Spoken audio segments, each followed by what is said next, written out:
Okay, so we will prove proposition 5.2.1. So here, x is a random variable, just arbitrary random variable with CDF. Okay, and we have a function g of x, which is piecewise continuous real value function. Okay, then as we know, g of x becomes to a random variable. Okay, by our I think that would be proposition 5.2.b. Okay, so by proposition 5.2.b, g of x is a random variable, and its expectation can be evaluated. All right, in the following way.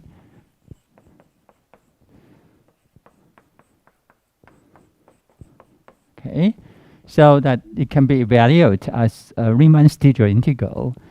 The integrand is the piecewise continuous function g of x itself, and the integrator is the CDF of the random variable x. Okay, provided that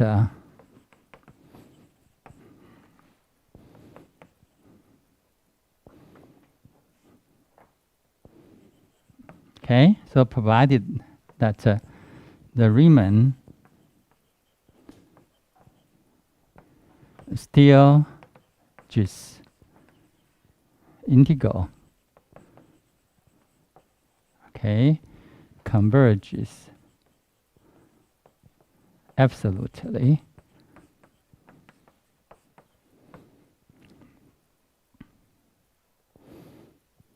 i.e., we say that the Riemann integral converges absolutely means that if we take the absolute value, okay, of the integrand, and relative to the integrator, the CDF of x, this integral is finite. Okay. All right. So so that is the first part. And if x is absolutely continuous with a PDF f of x, then the expectation of this new random variable g of x can be evaluated by Riemann integral g of x times this the PDF of random variable x. Okay. Again,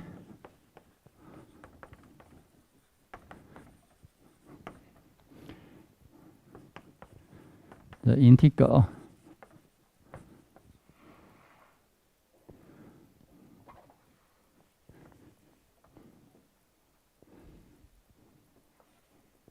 converges absolutely, i.e.,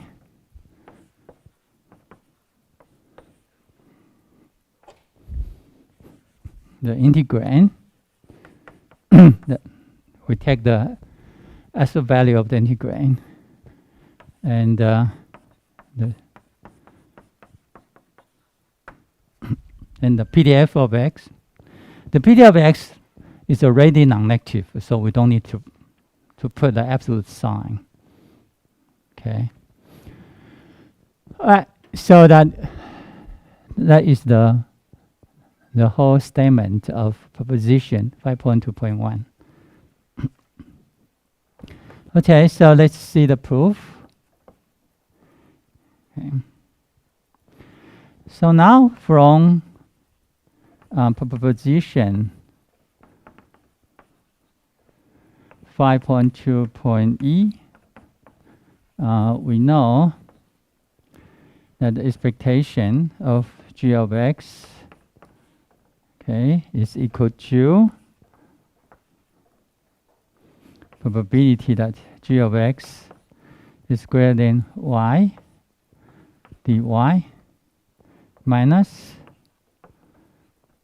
probability of g of x less than equal to little y and the dy.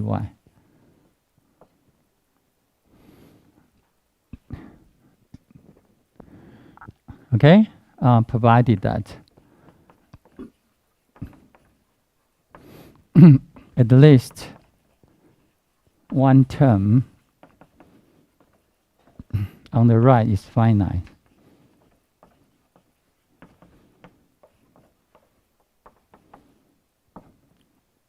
Okay, so that is the situation.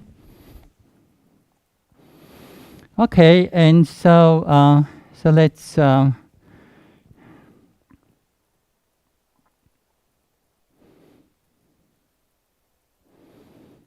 draw a picture of the piecewise linear function g of x.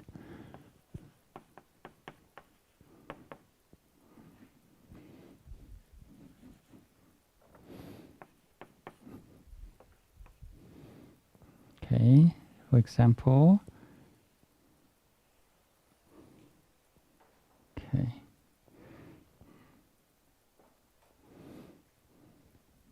Right. And now we evaluate the first integral. Okay. So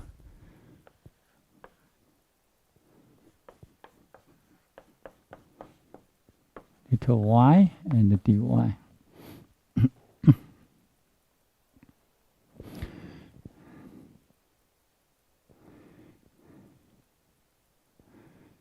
Okay, and this one, right? So we look at the integrand, and this integrand can be expressed by so that it would be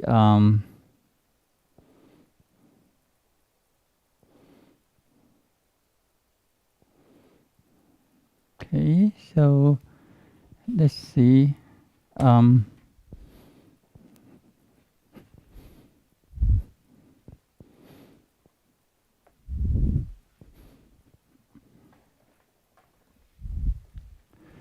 Okay, so suppose here, right? So this is some y here, and y is the range from 0 to infinity, right? So it's in the upper half of the plane.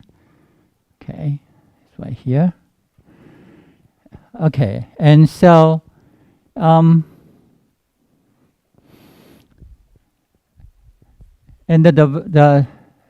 the new random variable should be so that okay. So look at here, the event that's g of x greater than equal to so 4.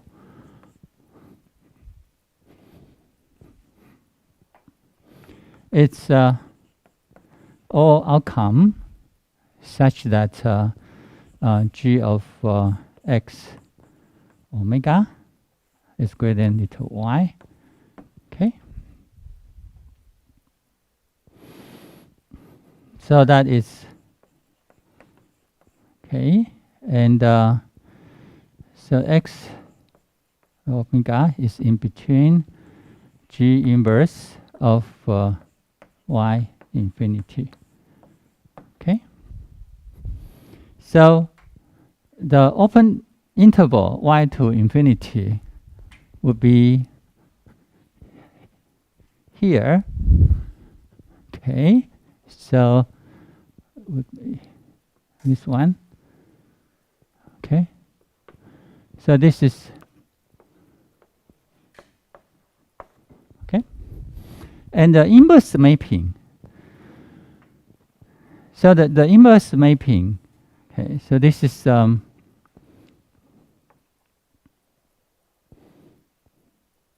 this is actually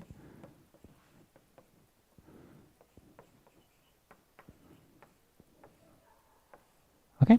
So it's equal to this event. So the event of described by the new random variable actually can be described by an event described by the original random variable x here. So when we look at here, then the inverse mapping will consist of okay. So we go to here. Okay. So it's here. It's this part and this part. Okay.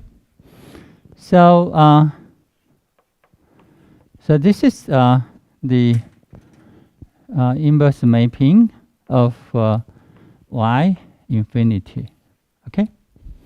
So the union of these two open interval, okay, is equal to the inverse mapping of this open interval from y to infinity.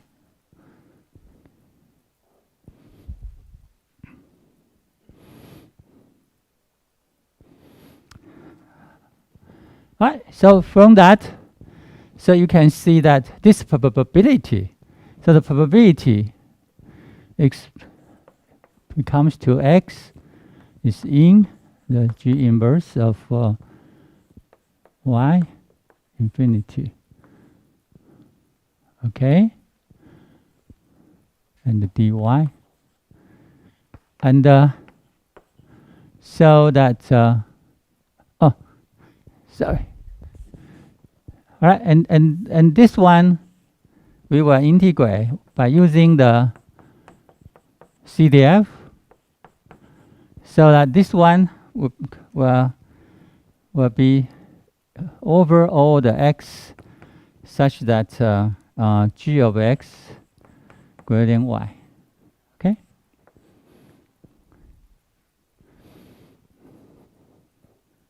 Okay. So this is all x in R such that g of x is greater than y. It's the same. Okay. Okay. So the inverse mapping is actually is equal to okay. It's in the domain of the function g. Okay. Okay. And so and when we evaluate over the by using the integrator. Okay.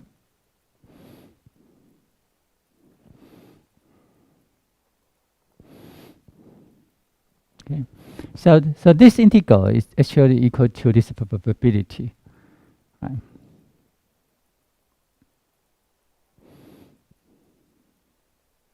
Any questions? So the integration, right, is just the, actually it's over this interval and this interval. Okay. So in particular for this case, for this case that this is equal to x is in say this is I1, this is I2 in I1. This joint union x in I2. For example here. Okay. So that probability that this event becomes to the probability that x is in I1 plus probability of x in I2. Okay. And what is that? This is actually I1 dfx. Okay. plus I2 x.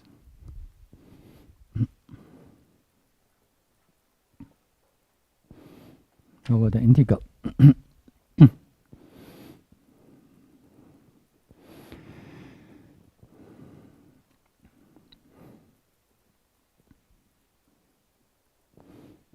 Okay, because that the inverse mapping is the disjoint union of two intervals. For here of two open intervals, and it's the sum. Okay, and so this is actually equal to I1 union disjoint union I2 df of x, the same. Okay. So that's why we will write in this way. Any questions? So this is from this particular example here. Okay.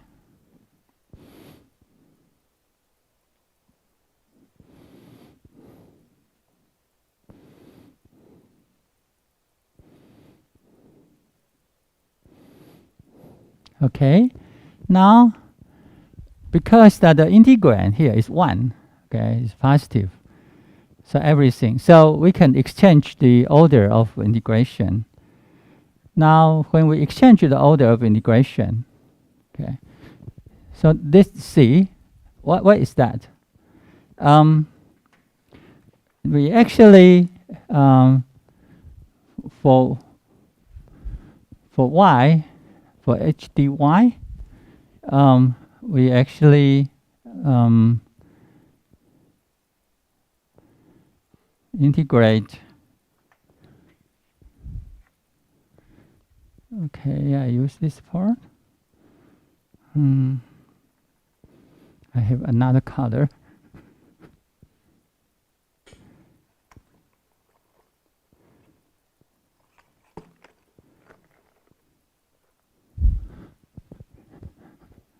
Oh, the same. All right, so we have here.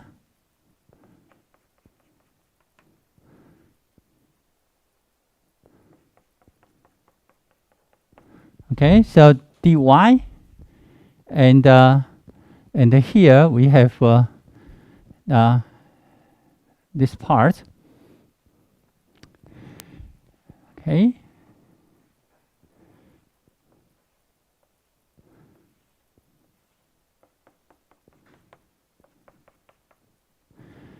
But we can do it vertically. So we can do it this way.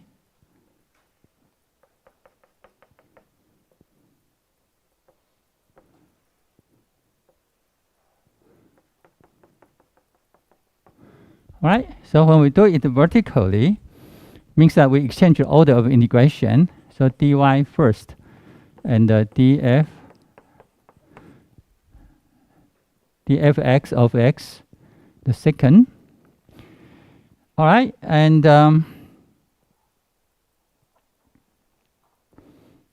we have all x such that g of x is greater than equal to 0. Okay, so we will consider all x such that the image is greater than 0, because that it will run over all possible, because y from 0 to infinity. Okay, and the inside will be from 0 to gx. Okay, so you can, when we integrate it, we will integrate up to what? Up to g of x. Okay, from 0 to, because we integrate vertically, right? So we integrate y first and then x, right? So when we integrate y first. Okay, so we have this one. Okay, so from 0 to gx and dy. Okay, and this is also 1. Okay.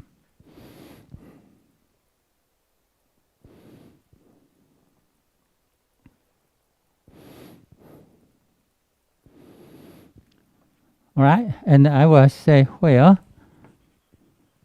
the interchange, all right, the interchange is admitted since the integrand is non-negative.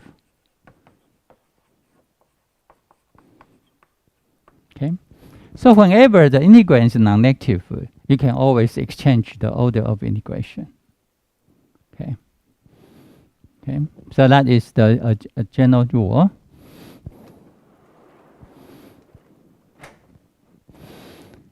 Okay, so once you have do this, now the inner, what is the inner integral? Well, the inner integral will be x such that g of x going 0, and here is g x. Okay, so that is gx, and we have df. Okay.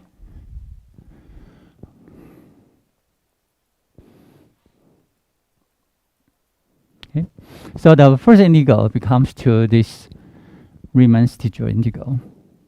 Okay,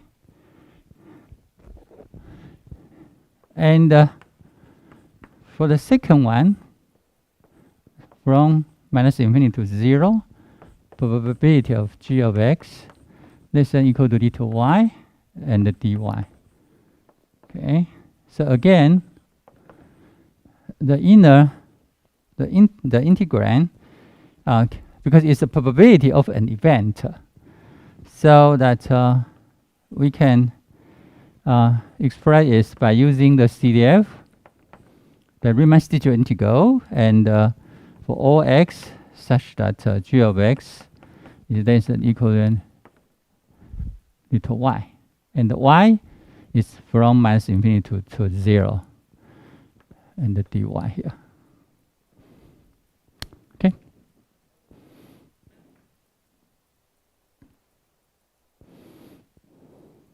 Okay, and now because the integrand is 1 is non-negative, so we can interchange the integration, the order of integration. So we will integrate dy first, and the integrated the f sub x of x later. Okay, and again here, because that y from 0 to minus infinity, so that says that we have x, and the g of x would be less than equal to 0. Okay, so that we will integrate over all x such that g of x less than equal to 0. And again here we have from gx to 0. Okay, from gx to 0. Why? Because g of x is less than 0. Okay, so g of x always non-positive. Okay, so the integral should be from g of x to 0. Okay, because this one is less than or equal to 0 of d1 here.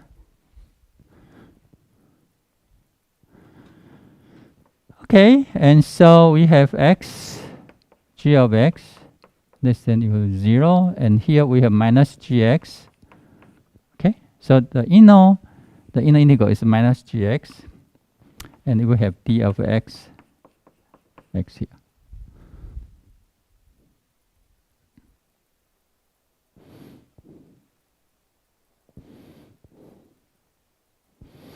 Okay, so combine together.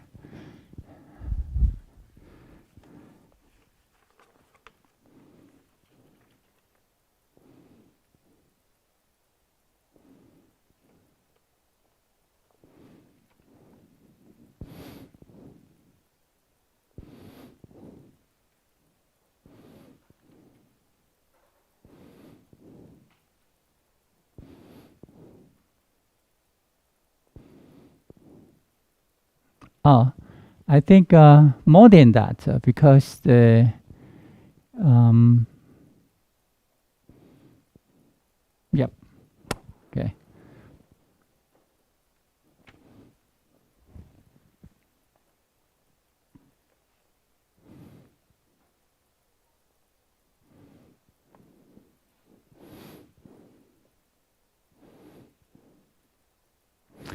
Okay, so now when both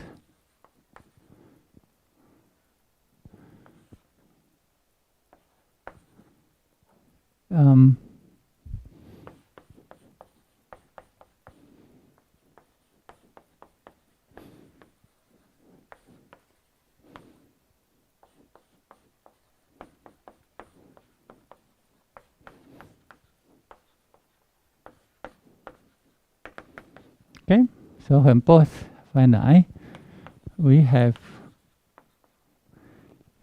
okay that the expectation of g of x equal to the x over all g of x greater than 0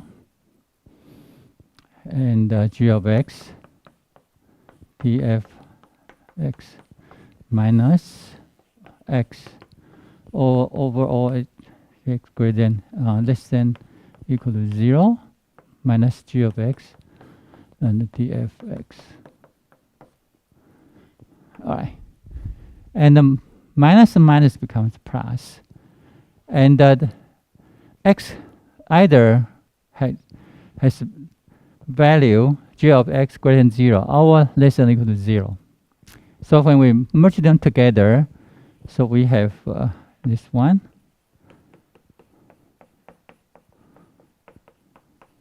Okay.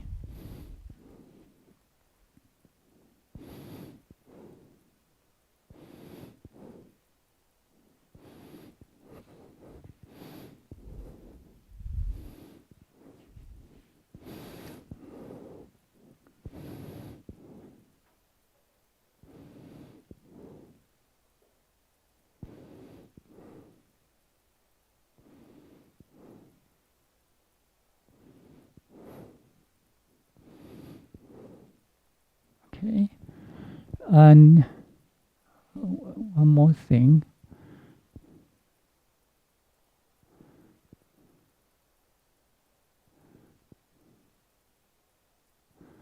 Okay,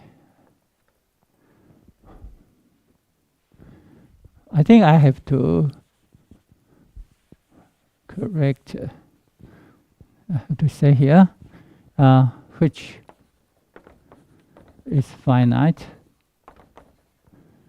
when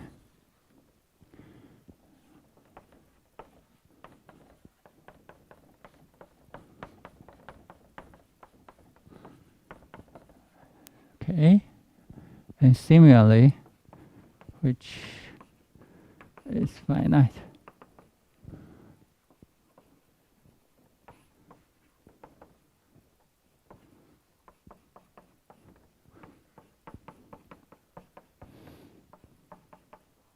Okay, so what I want it's the finiteness of this two integral. I'm sorry, I have to correct.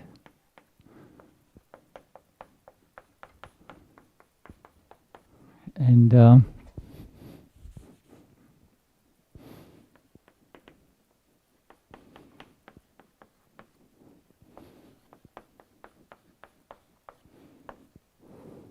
okay, so when both are finite, then we have we can combine them together into that. And the finiteness of this two integral can be guaranteed by the finiteness of this Riemann spherical integral. Okay, as I stated here, that that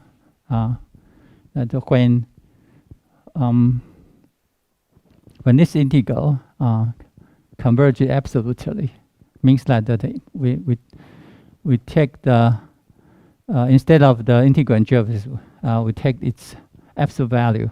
Okay, into these Riemann Stichel integrals.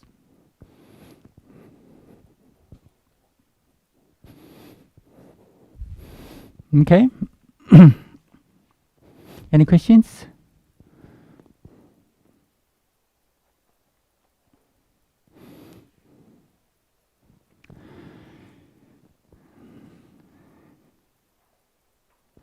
All right, and so if x is absolute continuous,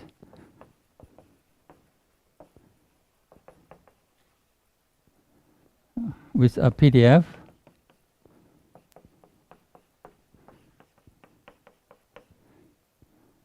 okay,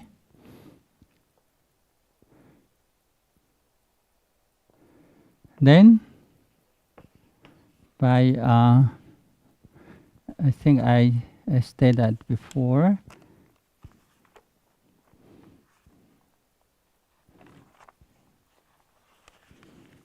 So by theorem,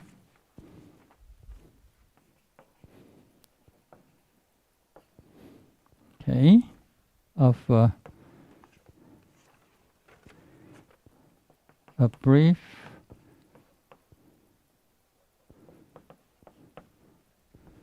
on the Riemann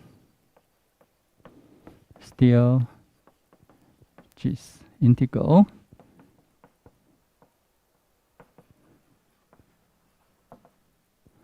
Okay.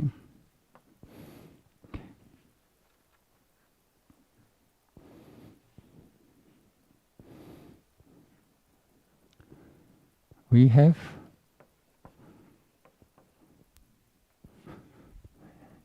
the expectation of g of x becomes to g of x and the f of x dx. Okay. So basically, df, this differential, is equal to this differential. Okay.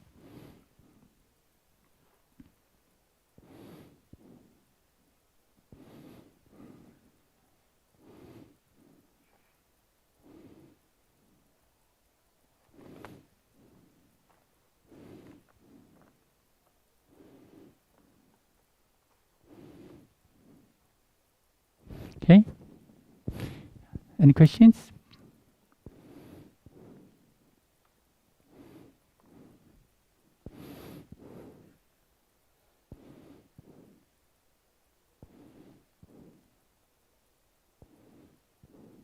Oh, okay. Of course, again, provided I forgot to.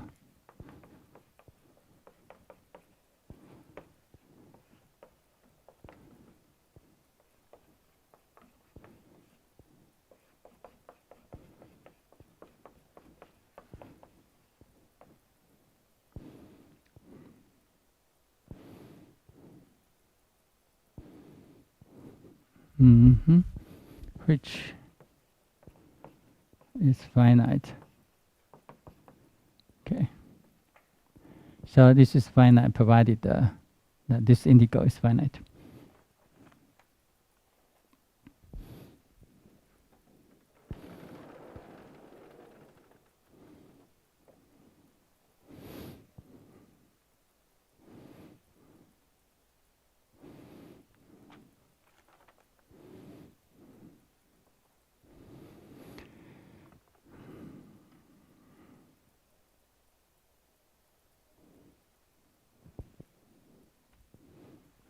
Any questions?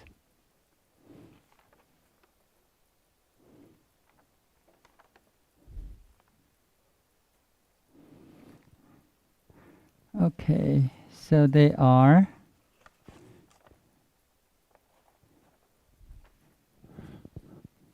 other useful proposition. 5.2.h. Okay.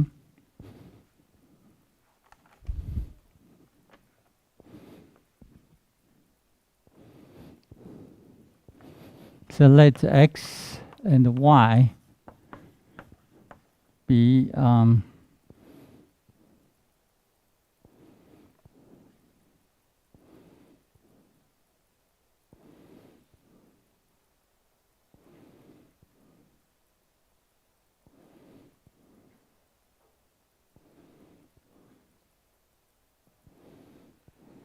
random variables.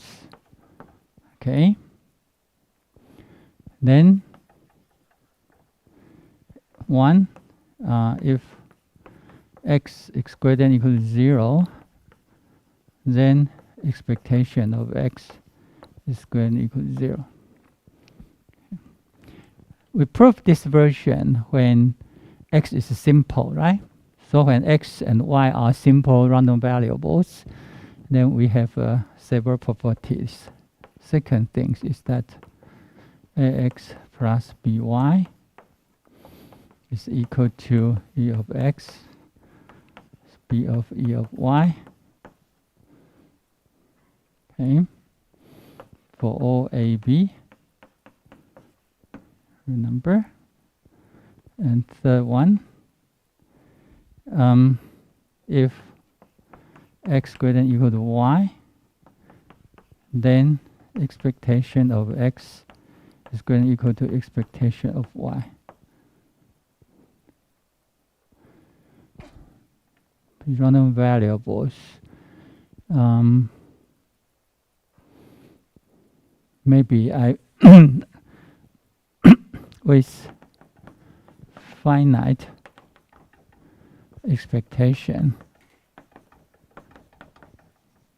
Okay. Right. So that would be more clear.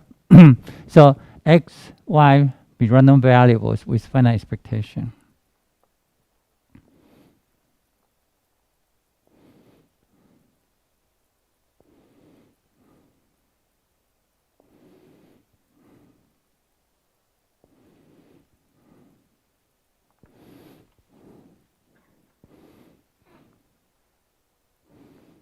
Okay. All right. So I prove these three properties. First of all, one, since x 0, there exists a sequence, a monotone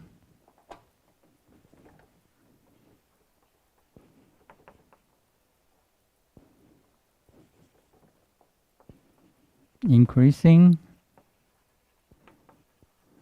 sequence of non-negative simple random variables x1. So there exists a monotone sequence. Okay, such that the limit of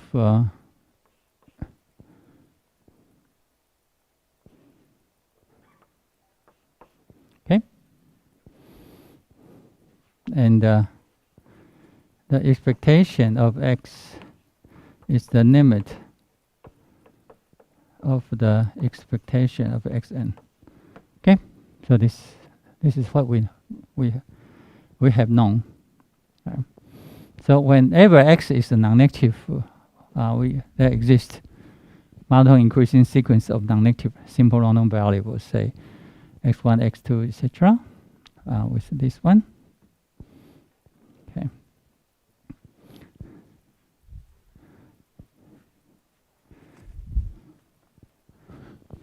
Now, by proposition 5.2.c, right? In this proposition, that one is true. The expectation of xn would be greater than or equal to 0. Okay.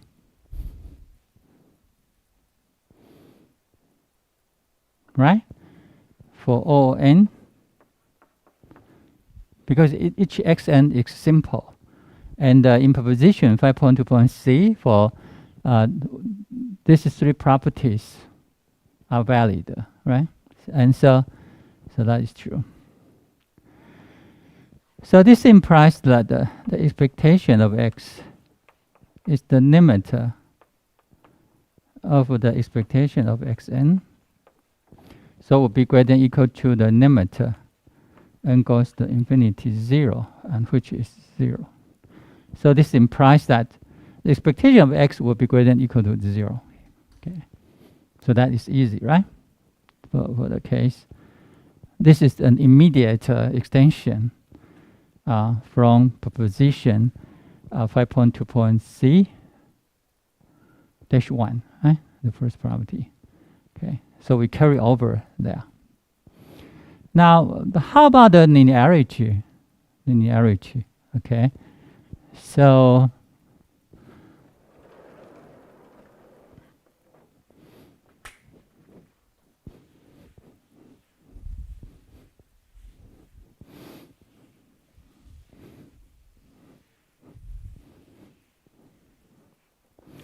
okay, and so consider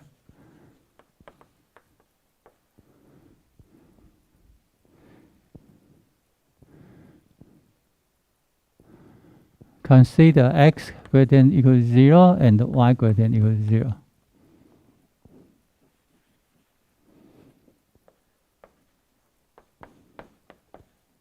Okay. Right? So we consider x, both x and y.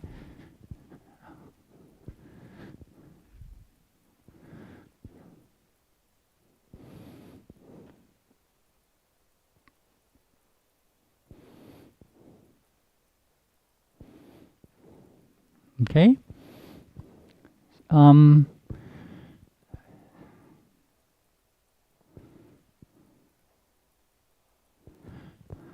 Okay. I think I will. Sorry. So let me see. We let. Okay. Things.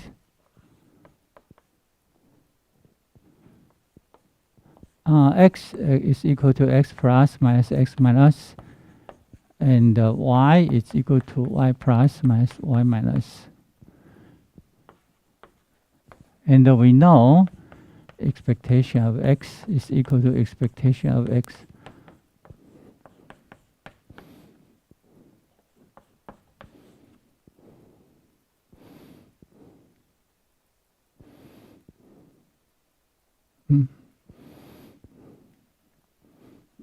Well, it's complicated. Okay, I'm sorry.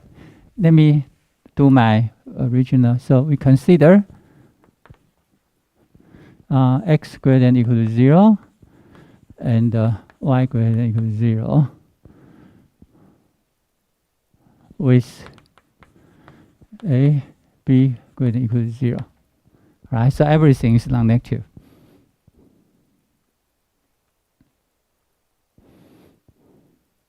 Right? And so there exists xn will go up to x.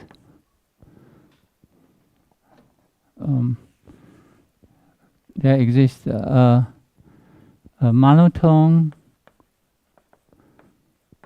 increasing sequence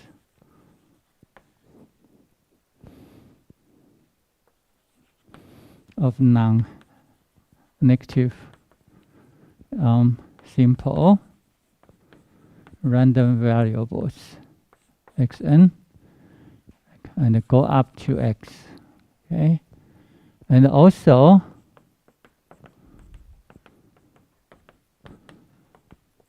y and go up y. Okay. Then we see that then a xn plus b Yn. Okay.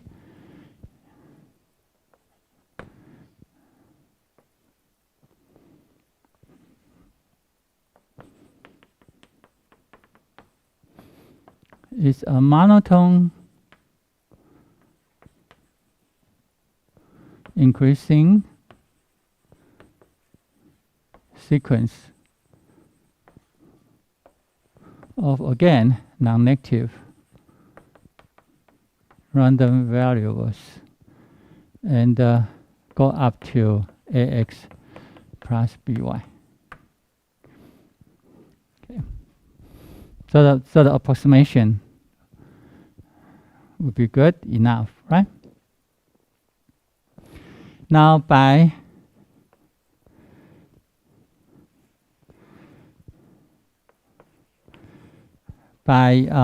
proposition, okay, 5.2.c dash 2, okay. So we know expectation of axn plus b n is equal to a expectation of xn plus b expectation of yn. Okay. Okay.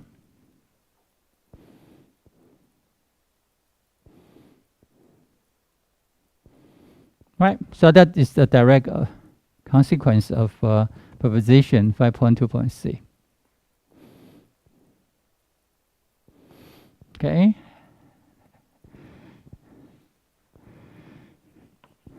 Then we have the expectation of ax plus by, which is the limit as n goes to infinity of expectation of ax n plus byn. Because here we know when we do this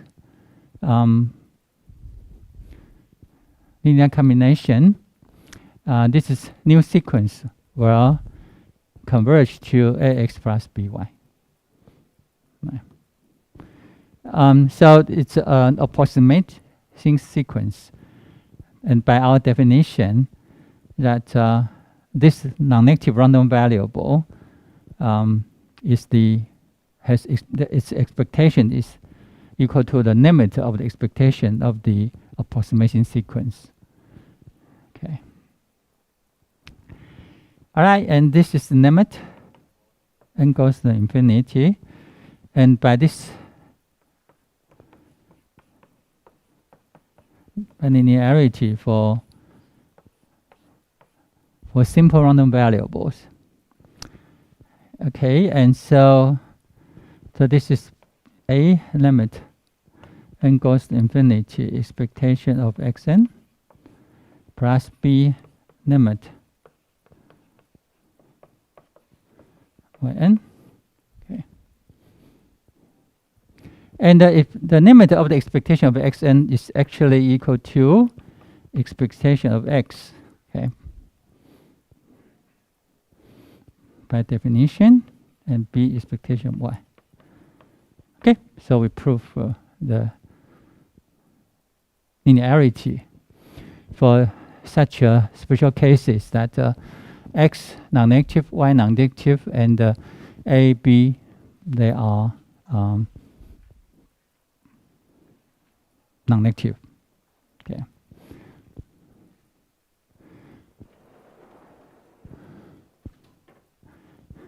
Once we have done so, we can extend to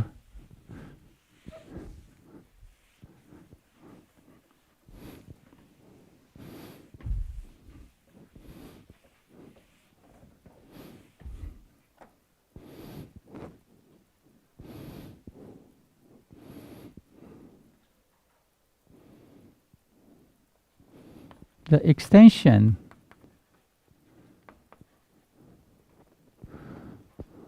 to arbitrary random variables x and y, and arbitrary